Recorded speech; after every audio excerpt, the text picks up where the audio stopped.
আসসালামু আলাইকুম। তানিয়াস কুকিং ইনভেনশনে সবাইকে স্বাগতম। আশা করি যে যেখানে আছেন সবাই ভালো আছেন। প্রিয় দর্শক, আমি আরও একটি রেসিপি নিয়ে আপনাদের মাঝে হাজির হয়েছি। প্রিয় দর্শক, আজ আমি ফালুদা তৈরি করে দেখাবো। আশা করি রেসিপিটি আপনাদের ভালো লাগবে। তো আমার সাথেই থাকুন আর দেখে নিন আমি কিভাবে ফালুদা তৈরি করি। প্রথমে জেলো তৈরি করে নেব। আমি অবশ্য রাঁধুনি রেডিমিক্স ফালুদা নিয়েছি। রেডিমিক্স ফালুদাতে অবশ্য সব কিছু পরিমাণ মতো দেওয়া থাকে। জেলো তৈরির জন্য চুলায় প্যান বসিয়েছি। প্রথমে আমি সবুজ রঙের জেলো মিক্স নিয়ে জেলো তৈরি করে নেব। এই যে সবুজ জেলো মিক্সটা নিচ্ছি। 1 প্যাকেট জেলো মিক্সের জন্য 1 কাপ পানি অ্যাড করছি। আমি 1 কাপ পানি অ্যাড করে হাতলের সাহায্যে নাড়াচাড়া করে দিচ্ছি। চুলা লো ফ্লেমে রেখে জাল করতে হবে। 5 থেকে 7 মিনিট জাল করলেই হবে।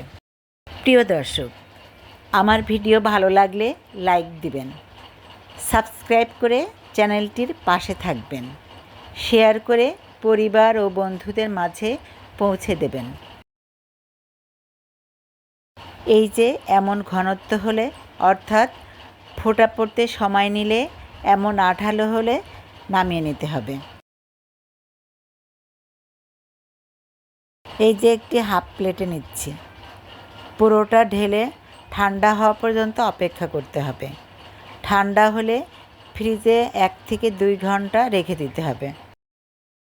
প্যান ধুয়ে একই প্যান আবারও বসিয়েছি। এবার গোলাপি রঙের জেলো নিব।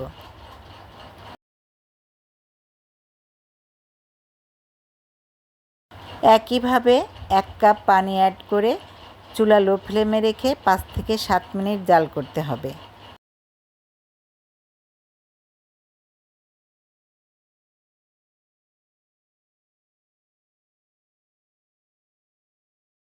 এই যে এমন আঠালো হলে নামিয়ে নিতে হবে। ওই একই প্যানে দুধ নিচ্ছি। এ সময় জেলোর প্যান না ধুয়ে নিলেও হবে।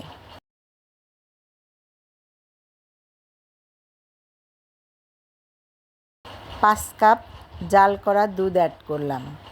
চুলা মিডিয়াম ফ্লেমে রেখে হাতলের সাহায্যে এভাবে নাড়াচাড়া করে জাল করতে হবে। দুধে বলক উঠলে ফালুদা মিক্স করতে হবে। এই তো বলক উঠে গেছে। আমি এখন ফালুদা মিক্স এই যে অ্যাড করছি। আমি ম্যাঙ্গো ফ্লেভার ফালুদা মিক্স নিয়েছি। হাতলের সাহায্যে নাড়াচাড়া করে জাল করতে হবে। বলক উঠে গেলে চুলা লো ফ্লেমে রেখে 18 থেকে 20 মিনিট জাল করতে হবে।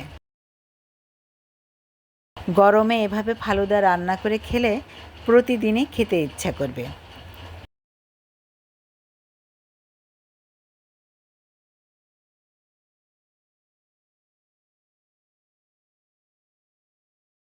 সাগুদানা নুডলস সিদ্ধ হয়ে এলে এই যে এমন হলে নামিয়ে নিতে হবে।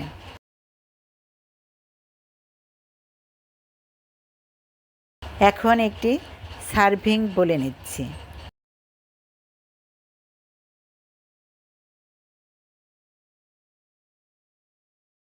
ঠান্ডা হওয়া পর্যন্ত অপেক্ষা করতে হবে। ঠান্ডা হলে ফ্রিজে রেখে দিতে হবে।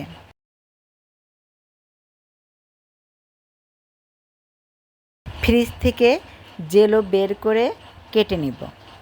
এই যে এভাবে কেটে নিচ্ছি।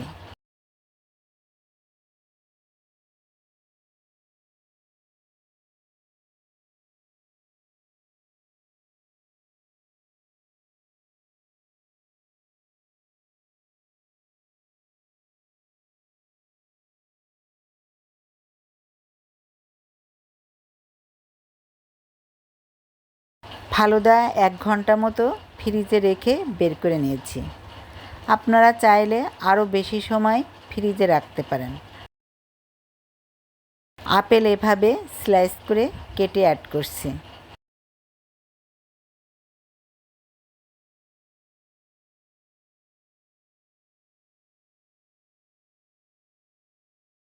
এবার জেলো নিচ্ছি, আগেই কেটে রেখেছিলাম। এবার গোলাপি জেলো নিচ্ছি, উপরে এভাবে ডালিম বিছিয়ে দিচ্ছি। এতে করে দেখতেও সুন্দর লাগবে, খেতেও অনেক মজা হবে। এখন আইসক্রিম অ্যাড করছি। এতে করে ফালুদা খেতে কিন্তু খুবই বেশি টেস্টি হবে, আর সেই সাথে প্রাণ জুড়িয়ে যাবে। আশা করি আমার রেসিপিটি আপনাদের অনেক ভালো লেগেছে। আপনারাও এভাবে ট্রাই করবেন আর কমেন্ট করে জানাবেন ভিডিও কেমন হলো। সবাই ভালো থাকবেন, সুস্থ থাকবেন। আল্লাহ হাফেজ।